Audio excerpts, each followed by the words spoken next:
Hello and welcome to the crossover, where nothing is out of bounds and everything is fair game. We have a lot to cover with you today, but first, let's check in with the Tunnel Crew. Please give a warm welcome to Stats, Aggie P, Rooftop, TP, and Big T.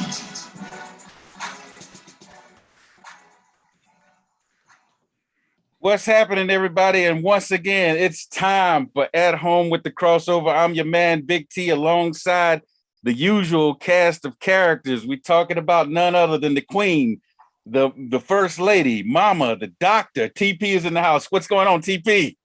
Blessings to everyone. Blessings. There you go. Blessings. I love it. Then we got the man that's wearing the crown. You'll find out later why. He's always wearing the crown, got the belt hanging over his shoulder. One of the biggest Eagle fans we know, biggest Laker fan and Wake Forest fan, talking about none other than the Birdman is in the house. Bird, what's up? Minor setback for a major comeback. Oh, there you go. There you go. And then freshly shaved.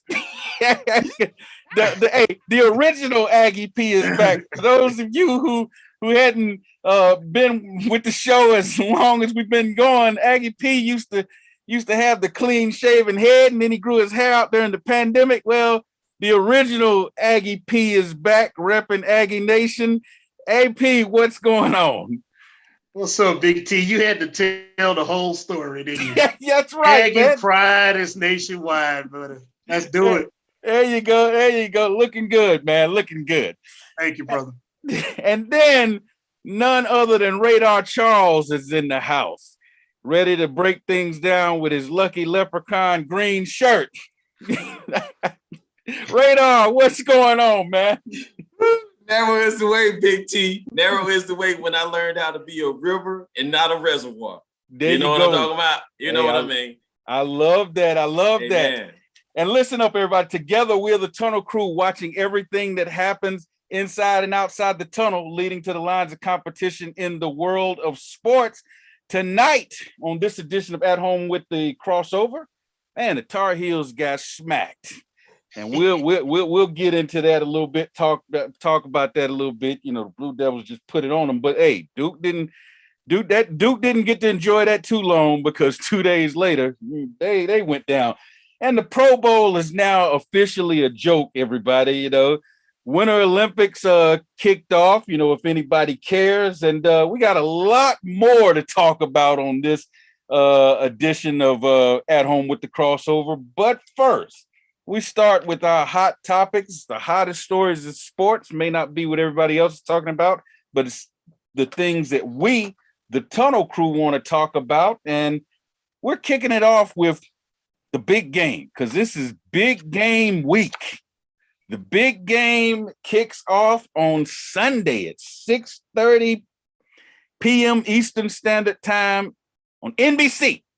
For those of you who don't know, NBC. So it's the matchup of the underdog, because you know, the odds makers have the Bengals, who come in at 13-7 as the underdog, versus the Rams at 15-5, and they're hosting the big game.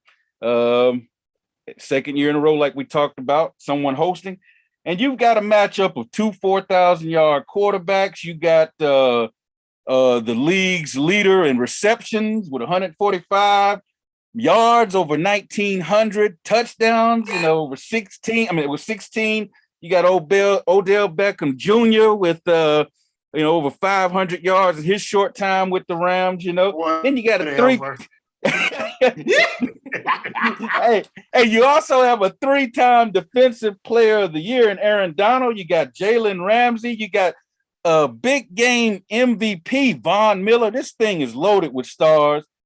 So let's go ahead and jump on in. By the way, the Bengals, they've got, you know, a 1,000-yard rusher. They've got a 1,400-yard rookie receiver. It's loaded with stars, everybody. Hold up, Big T. Now, yes, you sir. know something, Aggie P. He named everybody else by name on the Rams, but then Okay. everybody for the Bengals. All right. Some guy just had like 3,000 yards rushing this year. Jamar Chase, 1,400 yards No receiving. big deal. Hey, Joe Mixon, 1,200 yards rushing.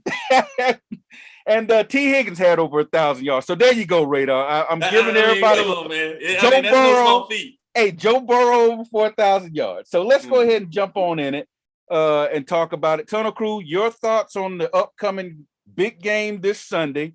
What do you think is going to happen?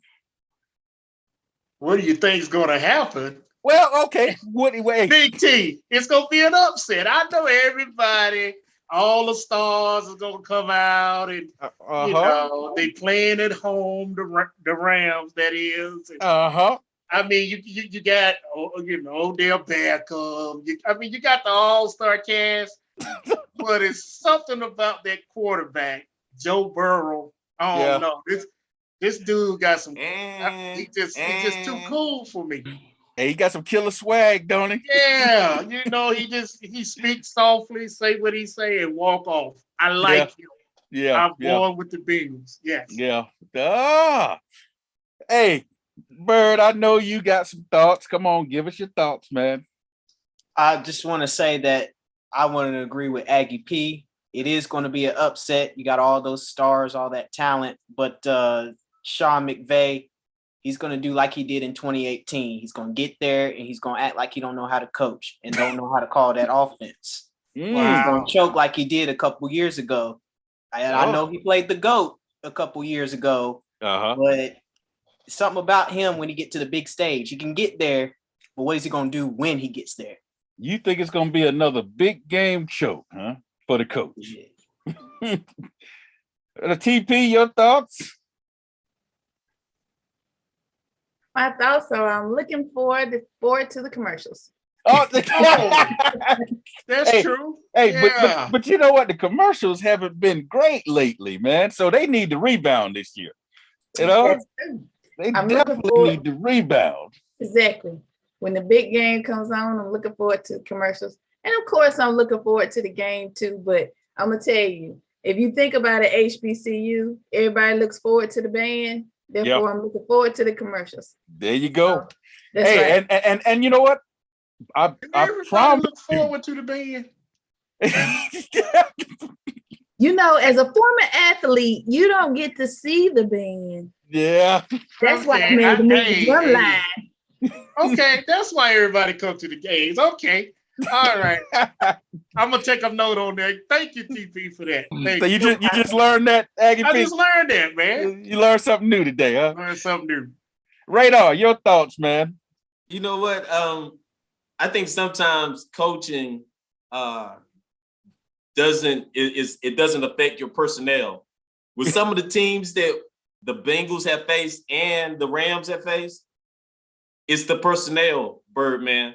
Mm-hmm. Sometimes you can coach them and give them all the plays, but you can't outplay a guy like Von Miller or outrun a guy like Chase, for example, or just beat up on a guy like Joe Burrow. Just sack 9 times and you still just stay in the pocket. You still keep making the passes, looking down the barrel.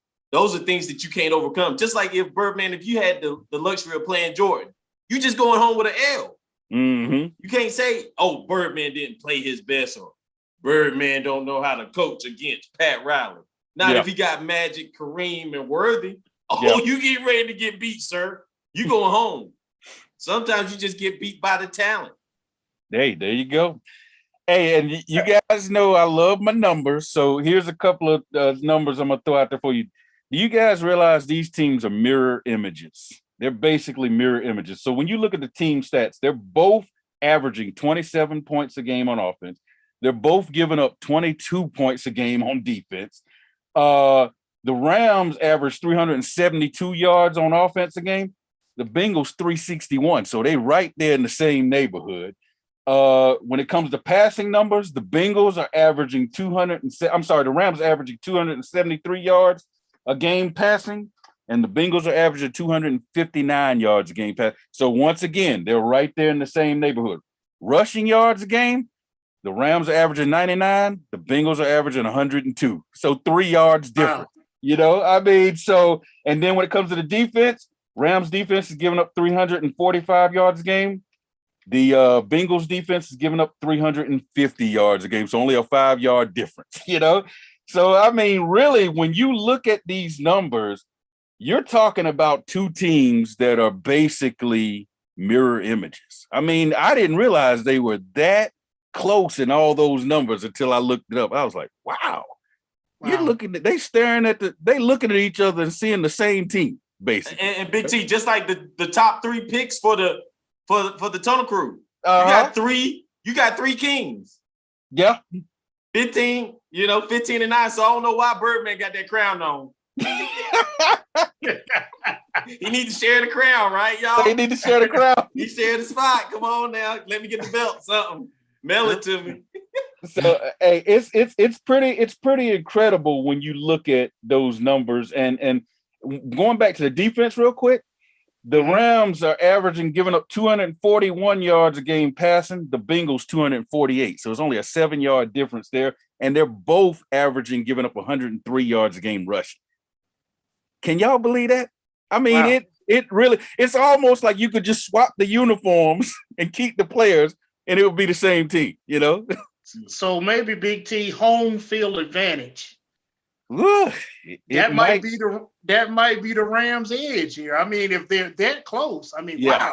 It might make a difference, Now, if you break those things down and go a little bit further into it, you see that the Bengals spread their passing yards out a little bit more because you got 3 guys over there that, one guy with 800 yards, one guy with over 1,000, and one guy with 1,400. You look over at the Rams side and you got Cooper Kupp with 1,900. And then you got 800, I think, is the next closest. So in that instance, it may be as simple as the Bengals saying, well, let's just stop Cooper, Yeah. Oh, they're going to double team him now. And their secondary plays incredibly well together. Yeah. And then it's going to be up to who? Odell Beckham. And he's going to freeze up, man. Okay. So he's going to freeze up, huh? So because the corners for the Cincinnati are very physical. Yeah. Well, hey, I think that Aggie P's onto something. That home field advantage, we'll have to see how much. But hey, wasn't much of an advantage when they played the 49ers a couple of weeks ago because that place was mostly red, Right. So it's just a matter of who can afford those tickets. Big T, I looked it up. Ticket down on the bottom was $39,000. That's crazy, man. The nosebleed section was $17,000. You know why, don't you? Hey, Big T, I said, thank God for internet, Wi-Fi, and some good old popcorn. Yeah, there you go. Well, you know why? Talk to me. One is just like our producer said, you got to make the commercials great again. There you go. Because think about it. We didn't have a big game last year to be as big. That's right. During COVID. Remember they had half full stadium, like That's TP right. said. Because you know why? And don't be surprised if you see more commercials because I'm sure with everybody signing with these different teams and having to get this money and sponsoring their stadiums, I just wouldn't be surprised. Right. Yeah. Good point. Real good point. Yeah. Well, hey, one more thing to throw out there. Joe Burrow is looking to become the first quarterback ever to win the big game after winning the Heisman Trophy and a national championship in college. Nobody's ever done that. So he's looking to become the first guy to do that. So that's pretty impressive. Hey, y'all, we've got a lot more coming up after the break. We're going to talk head coaching hires in the NFL. We're going to talk the Pro Bowl. Not much, but we're going to talk a little bit about the Pro Bowl. We're going to talk college basketball upsets and blowouts, Duke and Carolina, and so much more. You're listening to At Home with the Crossover. Why so sad when the joy is here? What's the answer? Joy in the morning, the Crossover. You can find them all right here on 100.7 WLJF. There's no need to be down when there's plenty of joy to go around. Get your daily dose and turn that frown upside down. Love and Faith Radio, 100.7 WLJF, The Joy. My name is Priscilla Van. I'm with Hometown Insurance Service. I'm an independent insurance agent that specializes in Medicare, Senior Solutions, Life and Health. I work with dozens of companies so that I can offer you the appropriate coverage as well as the affordable price for your insurance needs. If I can help you, please contact me at my website, hometowninsuranceservice.com, or email me at hometown.inservice, or you can find me on Facebook at Hometown Insurance Service. Thank you. Times are changing. We all have questions about the future. Join us as we find the answers through the Word of God. Love and Faith Christian Fellowship invites you to join our congregation. One church, 2 locations, Greensboro and Kernersville. We're helping people on their path to find God as we provide spiritual leadership and growth through diverse ministry. Celebrating over 25 years of ministry. Join our Love and Faith community where Jesus Christ is Lord and the people are loved. All right, welcome back to At Home with the Crossover. Be sure to catch this live at home edition of the show every Tuesday night, 7 p.m. on YouTube.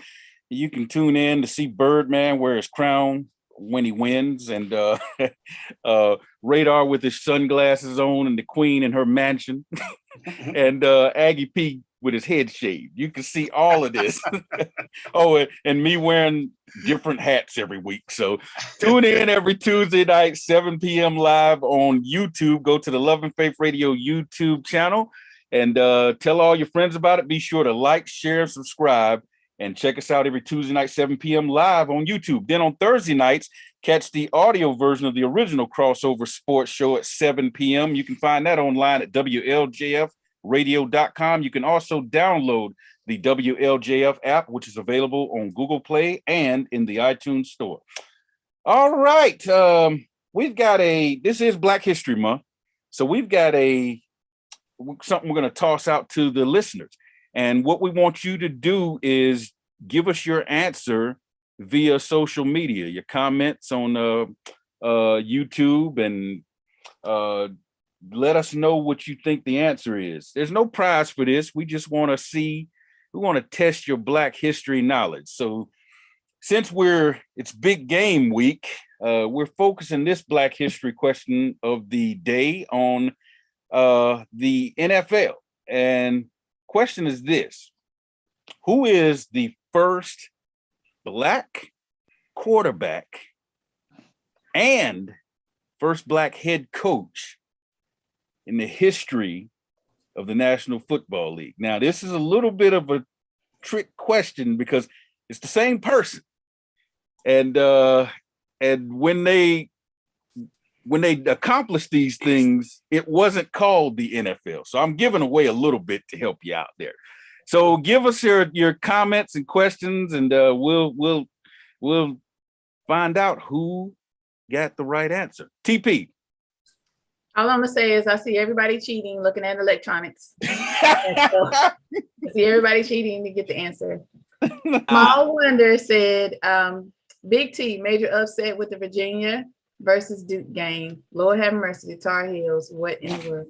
That's what in the world is right. Yeah. and we definitely are gonna get to that in a minute here. But we're gonna continue down the path of the NFL, and we want to wrap up the talk about the NFL. And I'm gonna come up with who I think it is. Okay, all right. Said they were a coach as well. Yep. And they played. Yep. I'm gonna say Doug Williams. And I'm sorry. We need a buzzer. Great guess. It was. We need Grambling. We need a buzzer sound.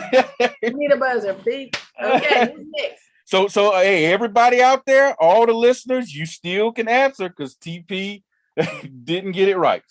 All right, real quick, let's move on to head coaching hires in the NFL, because there were 9 openings, and we talked about a couple of them were filled last week.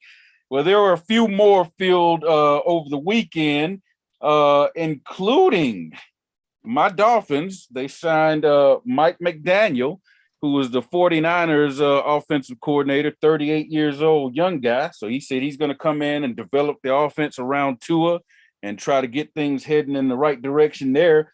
You also had the Vikings flirting with Jim Harbaugh a little bit there, and then they finally decided to go another direction. He announced he was going back to Michigan. So they went ahead and hired Kevin O'Connell, the Rams offensive coordinator, but that has not been officially announced until after the big game because, of course, he's coaching in the big game. And then the Saints hired Dennis Allen, who's been their defensive coordinator for the last 6 years. They hired him to replace what's his name? Gosh, I just drew a blank on Sean Payton. They hired him to replace Sean Payton. And then you got Hugh Jackson, former Browns head coach. You know, he weighed in on the Brian Flores situation, saying that, remember last week Flores said he was offered $100,000 to lose games. Well, Hugh Jackson, he said when he was with the Browns, they did the same thing to him. And he actually says he has proof to show that they had offered him money to tank when he was the Cleveland Browns coach. So you got that situation. And so all these coaching hires and then that situation with Hugh Jackson leads us to the final coaching hire. Houston Texans on yesterday hired Lovie Smith. And Lovie Smith used to coach the Bears, of course. Everybody knows from 2004 to 2012, led them to the big game. And he also coached the Tampa Bay Buccaneers from 2014 to 2016. So the Texans now have a coach, and that caused Brian Flores' legal team to come out today and say, hey, we're happy for, and Brian Flores is happy that a minority was hired with the Texans, but he feels like he probably would have gotten the job if he didn't have the lawsuit, which to me feels like a slap to Lovey's face, because it's like saying Lovey really wasn't the choice. You know, it was me, but I got the lawsuit going on. So all these coaching stories, have at it, Tunnel Crew, your thoughts on any of these things. I find it coincidental that Texans head coach was hired in the midst of that lawsuit. So, I mean, it's kind of fishy to me that you would hire. I mean, I'm not saying that he ain't a good coach. I mean, because obviously he is a good coach, but I do find it fishy. Something does smell a little bit about this situation, you know. Okay. All right. Hey, let me jump in real quick. TP said we got a couple of answers to our Black History question of the month. Go ahead and toss them out there, TP. All right. So Small Wonder said it is Fritz Pollard. And we have Miss Felicia Jones, who said it's Marlon Briscoe. Oh, okay. Well, you know what? We won't tell y'all if y'all got it right yet, because we want the people to keep sending in their answers. So we'll let that rest. But let's continue to talk about these head coaching questions, and we will let you know about that answer at the end of this segment. So keep sending us your answers if you're out there in social media land.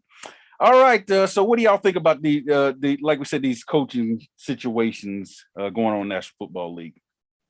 You know what, me and TP was talking before the show, and we were talking about how the trend of quarterbacks had to take time because they had to see that, hey, we have to change what we're doing, because otherwise we're going to get left behind and we're going to keep losing. And now look at how many, minority quarterbacks we have in the league, right? Versus what we had back when we were kids. Now, I think the same thing's getting ready to happen with minority coaches. Because before time, I think, let's say in the next 2 or 3 years, it's going to be at least half and half.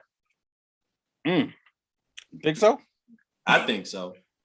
Because I never would have thought we saw this many minority quarterbacks right now and being competitive. Yeah. You got a lot of faith, man. You do, but I think, like I stated before, Radar, Tunnel Crew, the only way that on a consistent basis that we're going to start seeing minority coaches and GMs whenever we have the minority owners. It's just, I mean, that just my opinion. Oh yeah. You know, those owners, they want to keep control of what they have and who they are without saying so much. And they're going to keep it like that. And they're gonna try to put a band-aid on all of this. And I'm expecting for them, you know, there's an interesting thing going on. The Denver Broncos is up for sale. And the guy that paid off the tuition for the HBCU, the billionaire, he's from where he stays in that area. He's on a hedge fund. And I would love, I mean, that could be a band-aid they can put on it that I would be okay with. Yeah. That would be a start. Since it's for sale, I pray that him and a couple more minorities go in and buy the Denver Broncos. I'll make a big offer. I mean, that will put a band-aid on all of this, but it to me, it's just going to continue to go on because that group. But Aggie P, I got a real quick question for you. Yes, sir. I got a real quick question for you. Would you be okay with them having to do what they do in order to maintain said franchise? Meaning, who is they? The establishment, the owners. Because the owners, the only reason why owners don't let certain people in is because they don't think that they're going to do what they do and play by the rules that they play by. They think they're going to go against the system. They're going to go, and why let them in if they're going to play against the system? And if let's say if they offer him ownership and he gets in and he has to play along with the rules, are we going to hold that against him? Like we held it against Tomlin? Well, that's where the prayer is going to have to come in, Radar. Yeah, because you know, like me and my friends we were discussing this weekend. If they let the brother in, they're going to let him in and say, "Look, you come to the table, but you better be quiet because you are out. I mean, you are outnumbered here, blase. But prayerfully that we can get a minority at the table, which we can start diversifying, you know, his ownership, his business structure, and others will do the same thing. Because if we don't, it's going to continue to, I mean, what is it called? The Rooney Rule? Yeah, the Rooney Rule. Rooney Rule. It's just going to be there and it's going to continue to be a big joke. TP. I really think that if we have, I agree with Aggie P. I really feel like if we had not just him, and he is actually one of the first ones that I did have in mind, the man who paid off the tuition, in order to possibly take over a team. I think that if he was to get with some other millionaires and then they establish who would be primary owner, now that's going to be difficult when you have millionaires. However, we seen Bob Johnson do it. He owned 51, 52% of the team. And the only reason why he owned that amount is he wanted to bring the city of Charlotte back into it when the Charlotte Hornets had moved to New Orleans. And the reason why I'm saying that is because we've seen what's his name, Sean Puffy Combs try to get a team. We've seen Muggsy Bowles try to get a team. It's a matter of if they can all bring their money in. And now some of the policies, of course, that you have within football, yes, you have to have enough money to establish, you have to have enough money in order to reach out to different resources within that community. So if you're going to be a minority owner, and then you have to reach out to mom and pop places as well within that city. And a lot of people don't know that. And I know that from being at the Coliseum, that you have to use some of these facilities in order to help to establish your business or your Coliseum or where you play. It can bring in a lot of income as well. But it's just a matter of if they can work together instead of trying to have one man to just do everything. Right. Hey, real quick, let's. I hate to move on, but I want to jump to this next story. Like we said, Duke just destroyed Carolina on Saturday by 20 points, 87-67. And we've talked about Carolina's struggles. I mean, they've lost every ranked team they played. They've gotten beat badly. I mean, by double digits. So they're looking pretty rough there. But hey, it didn't last long for Duke as far as the good feeling, because last night they got upset in Cameron by Virginia when Reese Bingham hit a 3-pointer with 1.1 seconds left to win the game. Your thoughts on Duke blowing out Carolina and then getting upset last night? I like the fact that you try to gloss over the fact that Hubert Davis' job is in danger. Hey, didn't want to go there, bro. That brother's job is in danger. Never mind Duke losing to Virginia. That's neither here or there. What is Hubert going to do? Did not want to go there. I figured we leave him with a cliffhanger, TP. Yeah. Will Hubert keep his job? Stay tuned. Hey, listen up, everybody.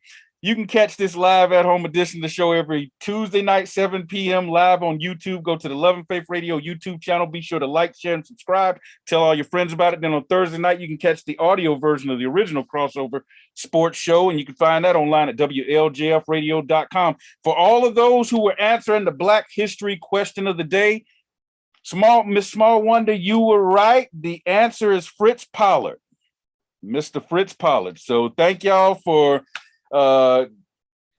joining in and sending us all your answers. We appreciate it. And when we come back, it's time for the question of the day. Why so sad when the joy is here? What's the answer? Joy in the morning, the crossover. You can find them all right here on 100.7 WLJF. There's no need to be down when there's plenty of joy to go around. Get your daily dose and turn that frown upside down. Love and Faith Radio, 100.7 WLJF, The Joy. My name is Priscilla Van.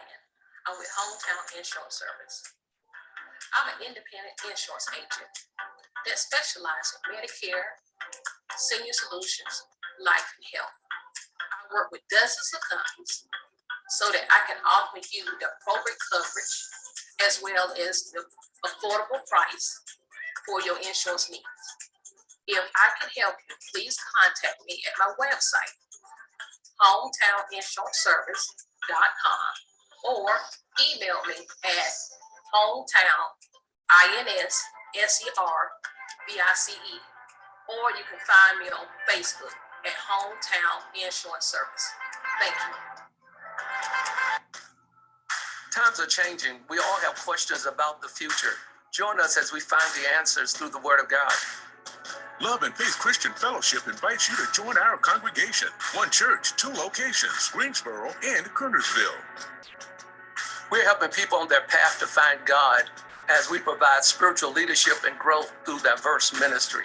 Celebrating over 25 years of ministry. Join our Love and Faith community where Jesus Christ is Lord and the people are loved. 100.7 WLJF. All right, welcome back to At Home with the Crossover. Be sure to catch us every Tuesday night on YouTube, 7 p.m. live. You go to the Love and Faith Radio YouTube channel. Be sure to like, share, subscribe. Tell everybody you know about it, because I know you're having fun. I know you're enjoying Radar Charles staring off into space. I know you're liking that because he can't see. He don't know what he's looking at. So tell everybody about it. Check us out every Tuesday night, 7 p.m. live on YouTube. And then on Thursday night, catch the audio version of the original crossover sports show. And you can find it online at WLGFradio.com. You can also download the 100.7 WLJF app. It can be found on Google Play and in the iTunes store. Radar Charles, you ain't talking to nobody. All right, so let's jump back in here real quick before we get into the question of the day, because I teased this earlier. The Pro Bowl. We aren't going to spend, because we want to really give some time to this question. We aren't going to spend. We're going to give it the time it deserves, which is not much. What is up with this no tackling stuff? I mean, I watched it. The guys running. Soon as someone comes up to them to wrap them up, they just tag them and the ref blow the whistle. What is this? I mean, they don't want to get hurt. I mean, that, those are walking, that's a walking business. That the season is really over and they don't want to do anything to jeopardize for the next season. Oh my goodness. I mean, I it's know terrible. it's terrible. It's terrible. They might as well be playing flag football. Exactly. Yeah.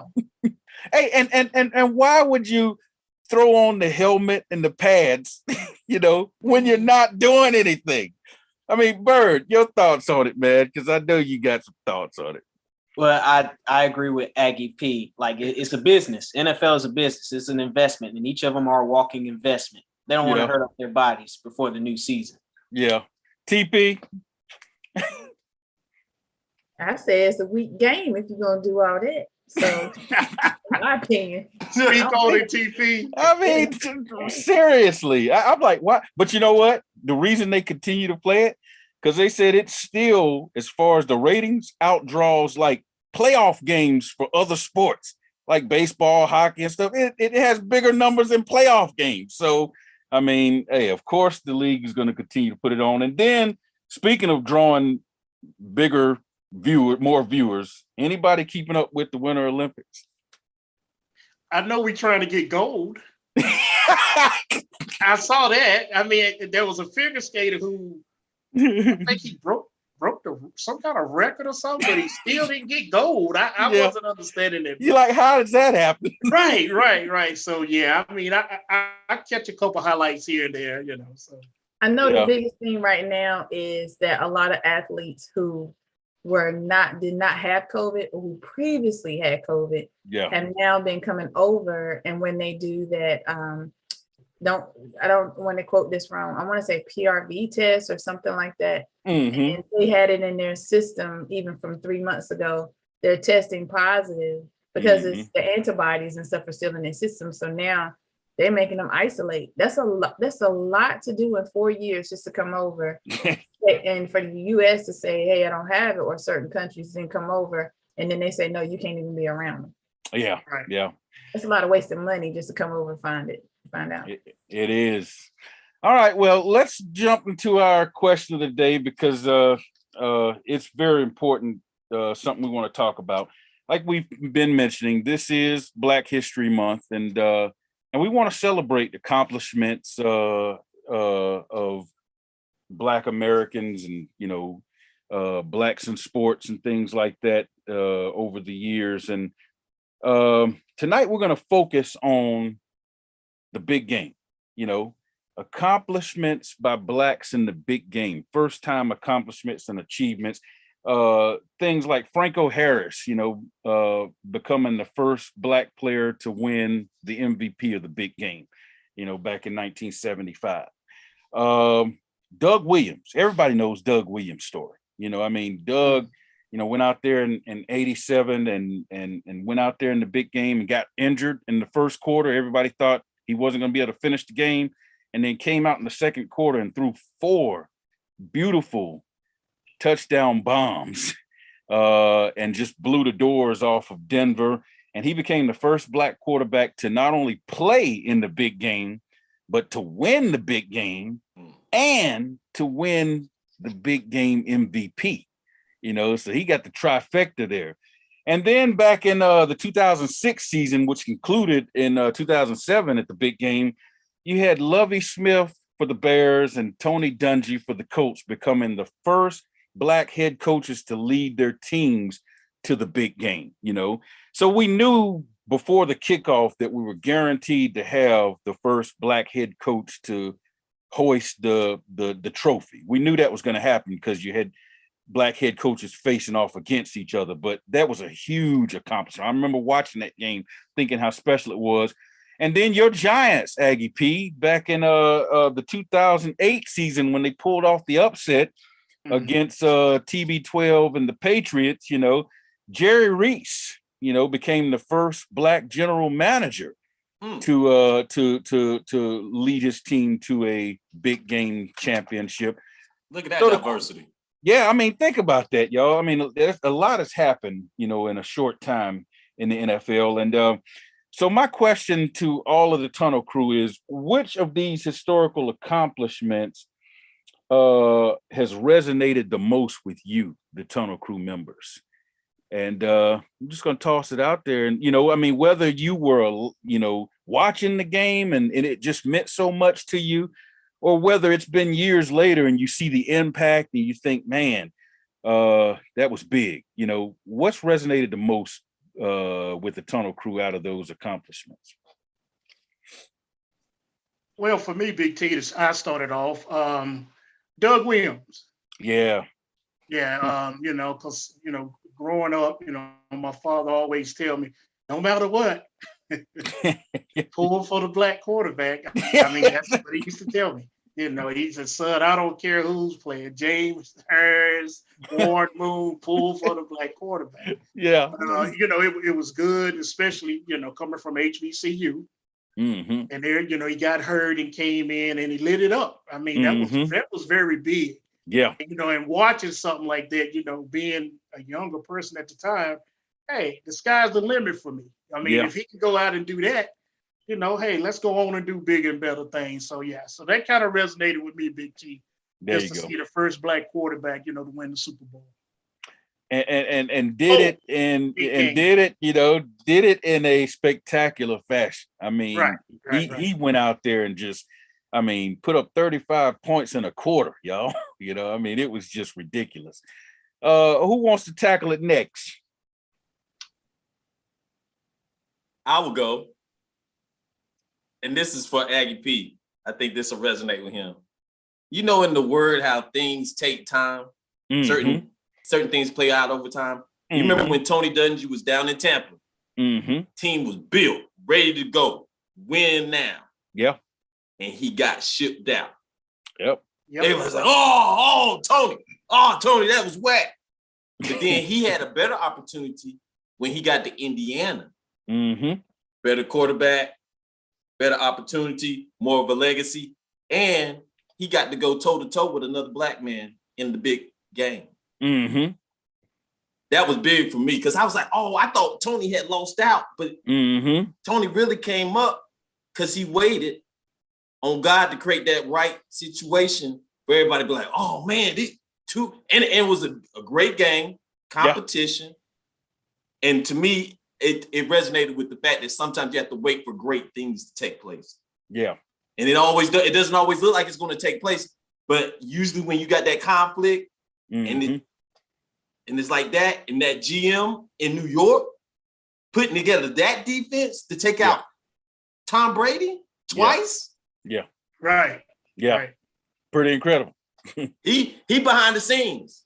And on the list of things, he's the one that you know you don't hear, you know, because general managers typically you don't hear a lot of talk about them when they accomplish something. But you know, he's the guy on that list that probably people know the fewest. I mean, the least about. You know, right. So definitely interesting. Small Wonder agrees and said that Tony Dungy was the first to win the big game for sure. And she said, yes, Radar, preach. So, you know, that resonated with her as well. So, yes. There you go. Thank you, Small Wonder. Okay. And Penny said, okay, blind man. Even I can see that. Yeah, so even you can see that. Even you can see that. Bird, which one resonated with you, man? Which one? I know you were a young man, you know, you probably have to see highlights of this stuff, but especially the Doug Williams, but I know you've heard about it and everything, and you know about it. I think that the one that resonates with me the most, since we're all on the same page here, is the game in 06, the big game in 06.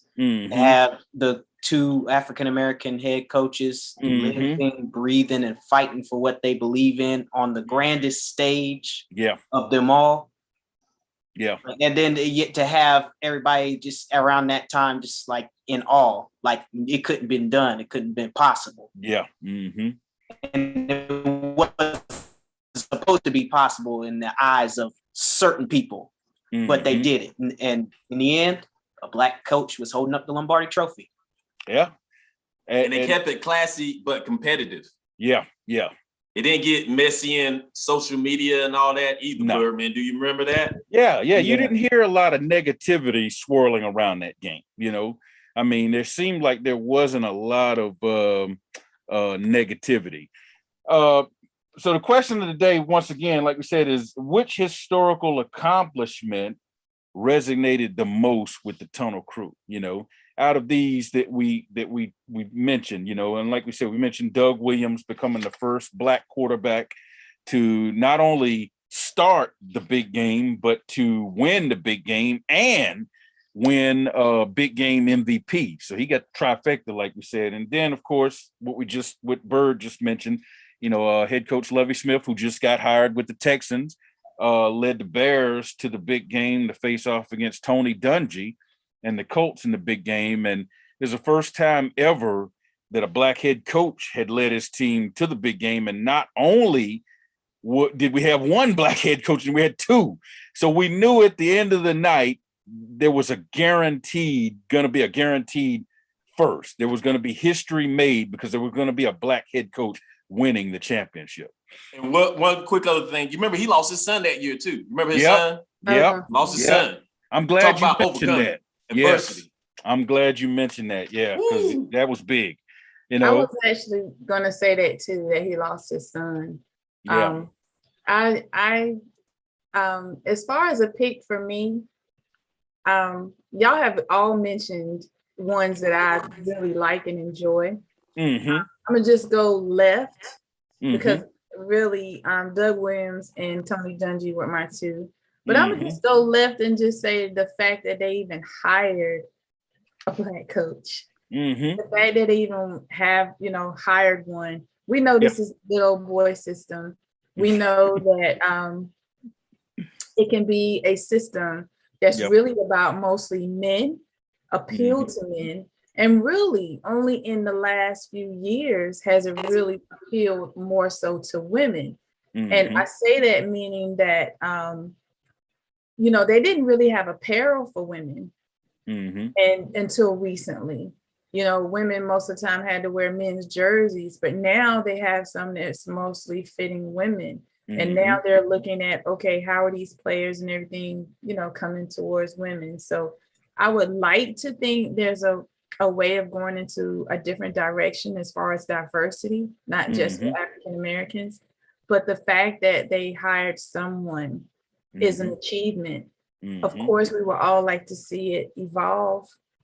So just the fact that if one has gone through, hopefully another. Well, and you know, we've been talking about this the last 2 weeks with the Brian Flores situation and the hiring cycle. I mean, it was only one, you know, minority coach hired. Well, I mean, two. Mike McDaniel is multiracial, so we don't want to forget about him. I know he looks white, but he's multiracial. The Dolphins' new head coach, but you know, I think that in light of all this, you would think that seeing two Black head coaches lead their teams to the big game and coaching that game, we'd see a lot more than what we have seen. So it, you know, and since then you've had Tomlin, who has won, you know, a championship with the Steelers and has coached the Steelers to another one where they lost to Green Bay. So it's proven that, you know, someone of color can do the job. But yet we're still seeing it's like we're going backwards. So, you know, so that resonates with all of us, what we saw in that game with those two guys coaching, but how much has it resonated, you know, in the league? And real quick before we go to break, you got to pull an arrow backwards before it can go forward, though. Yeah, that's true. And the further you pull it back, the further it goes forward. Absolutely. Hey, everybody, great question of the day. And we hope that you'll tune in every Tuesday night live on YouTube. Go to the Love and Faith Radio YouTube channel. And every Tuesday night, 7 p.m. live. Be sure to like, share, and subscribe. And then on Thursday nights, catch the audio version, the original crossover sports show. It can be found online at WLJFradio.com. You can also download the app, 100.7 WLJF app on Google Play and in the iTunes Store. When we come back, it is time for the wrap-up.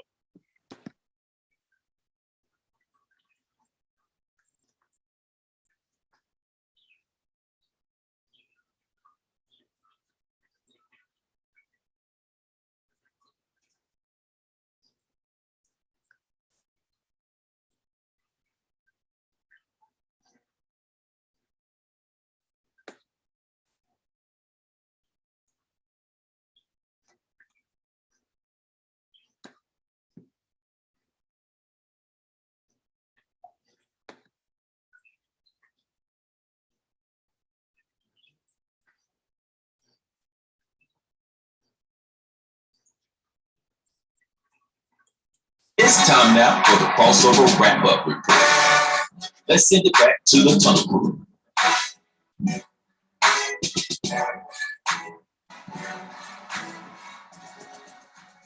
All right, welcome back to At Home with the Crossover, and we've had a exciting show, fun show, big game coming up this week, and we can't wait. So our pick segment revolves totally around the big game. But before we get into the choices that we have to pick for this week, we're going to look back at how we did last week and update the overall standings. And so last week, the reason Bird is wearing this crown and this championship belt is because he once again won the pick segment for the week. That's his second time doing it in this young 2022 year. He went 3-1. Radar and TP came in second. They both went 2-2. And then bringing up the rears, me, Aggie P, Bromel, and Stats, we had a rough week. We all went 1-3. So let's look at the overall standings now. And the overall standings look like this. We got a three-way tie atop the standings with Birdman, Bromel, and Radar all at 15-9. We got the TP is in second at 14-10. Aggie P is in third at 13-11. I'm in fourth at 12-12. And Stats is only one game behind me and only 4 games out of first place. He's 11-13. So that's how we looking. All right. So the picks for this week, what we did is, and we do this every year, everybody knows what's coming. So there's no sense in trying to pretend like you don't know what's coming when we get to this time. It's all big game prop picks. All right. So we got the first score. Who will score first? The Rams or the Bengals? And it is, you got to pick touchdown, field goal, or safety. Then who will have the most passing yards? Stafford or Burrow. And who will have the most passing touchdowns, Stafford or Burrow? Who will have the most receiving yards and the receiving touchdowns? And your choices for LA were Cooper Kupp, Odell Beckham Jr., or any other Rams player. And for the Bengals, it was Jamar Chase, T. Higgins, or any other Bengals player. And then who will have the most carries and who will have the longest run in the big game. And for LA, it was either Sony Michel or any other LA Rams player. And for the Bengals, it was Joe Mixon or any other Cincinnati Bengals player. And then who will have the lead at the half? LA, Cincinnati, or will it be tied? And then the winner of the game and the final score. And so let's go ahead and start off with Bird. Go ahead and give us yours, my man. All right. I got the Bengals kicking the field goal. Stafford with the most passing yards. Stafford with the most passing touchdowns. Kupp with the most receiving yards. Chase with the most receiving touchdowns. Mixon most carries. Mixon longest run. Bengals lead at halftime. Bengals win it 24-10. All right. So that's Birdman. Who's next? We got Radar. Radar, give us yours. Well, all right. First and foremost, I'd like to say I think you put Matt Staffy because he wears tacky hats like you all the time. And anyway, I went with the Bengals field goals. Joe Burrow for both passing yards and TDs. Cooper Kupp for receiving yards. Jamar Chase for receiving TDs. Then I went with Mixon for carries and the longest run. Then I went with LA Rams for the lead at the half. But the Bengals will prevail at the end by winning 24-17. All right. Who we got next? That's a handsome guy right there. Yeah. Bromel. And I'll read Bromel's off. He's got the Bengals scoring first with a field goal. He's got Burrow for most yards and most passing touchdowns. He's got T. Higgins for the most receiving yards, but Jamar Chase to get the most receiving touchdowns. He's got Joe Mixon for both most carries and the longest run. He's got the Bengals leading at the half, and he's got the Bengals winning 24-17. Next up is TP. All right. So I have the Bengals to score first with a field goal. The most yards is Jay Burrow. Jay Burrow again for the most pass touchdowns. Colt, for the most receiving yards. Higgins for the most receiving touchdowns. Mixon for running back, most carries and longest run. I have the LA Rams will lead at halftime, but the Bengals will be the overall winner with 28-27. Ooh, a close one. Close game. 27. Yeah, she got a close one. And Aggie P. Okay. First to score, LA Rams. They're going to score with a TD to Odell Beckham. Most passing yards, Stafford. Most passing TDs, Burrow. Most receiving yards, Cup. Most receiving TDs, I got Higgins. Okay, most carries, Mixon, of course. Longest yard, Mixon. Lead at halftime, the Rams, but the winner will be the Bengals, 24-21. Oh, wow, man. All right, well, let's put me up there. I've got the Bengals scoring first with a field goal. I've got Matt Stafford for the most passing yards and most passing touchdowns. I've got Jamar Chase for the most receiving yards, but Cooper Kupp's going to have the most receiving touchdowns. I got Joe Mixon, the most carries, but I got a different Ram, any other Ram with the longest run of the game. And I think for the lead at halftime, I think the Rams will lead at the halftime, and I think the Rams will win the game 34-27. All right, and I think we got stats left. Yeah, stats, he's got the Bengals scoring a field goal first. He's got Joe Burrow with the most passing yards. He's got Matt Stafford with the most passing TDs. He's got Cooper Kupp with the most receiving yards. He's got Cooper Kupp with the most receiving touchdowns. He's got Joe Mixon for both most carries and the longest run. He's got the Bengals leading at the half. He's got the Bengals winning the game 34-30. All right, and I think that's everybody. All right, let's get to shout outs or shut up and play candidates. We'll start with you, TP. I just say shout out to our YouTube crew. Ah, there you go, Birdman. Hey, shout out to Radar. He did a good job on these PowerPoints, man. He did. He really did, it, man. Aggie P. My shout out goes to Brian Flores. Ah, stay in the fight, brother. Yeah. Hey, just don't take shots at the other brothers, though. You know, Right, if they get right, a job, right. if they get a job, don't say, "Well, I would have got that job." Right. All right. Anyway, He sound like Belichick. Anyway, Radar. My shout out go to Small Wonder. I like how she's being involved with the comments and everything, keeping us on our toes. All right, there you go, Small Wonder. Hey, my shout out is simple, man. It goes out to the Rams and the Bengals because it's not easy to get to the big game, y'all. It's very difficult.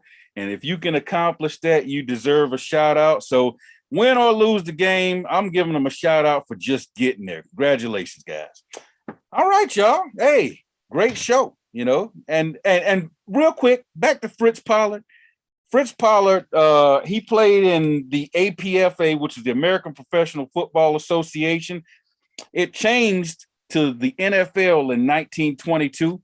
He was a player coach in 1920, in the 1920s, and he was also the first Black quarterback because, you know, he threw a couple of passes back then. You know, that was when the passing first started, and he threw about 6 or 8 passes. So he's widely recognized as the first Black quarterback. All right, it's time for us to get out of here. For the Queen. Blessings. For Birdman. For Aggie P. No weapon. For Radar. Narrow is the way, my friend. I'm your man, Big T, signing off and saying, no matter where you are, look up and know that your creator is there. Until next time, see ya, and we might want to be.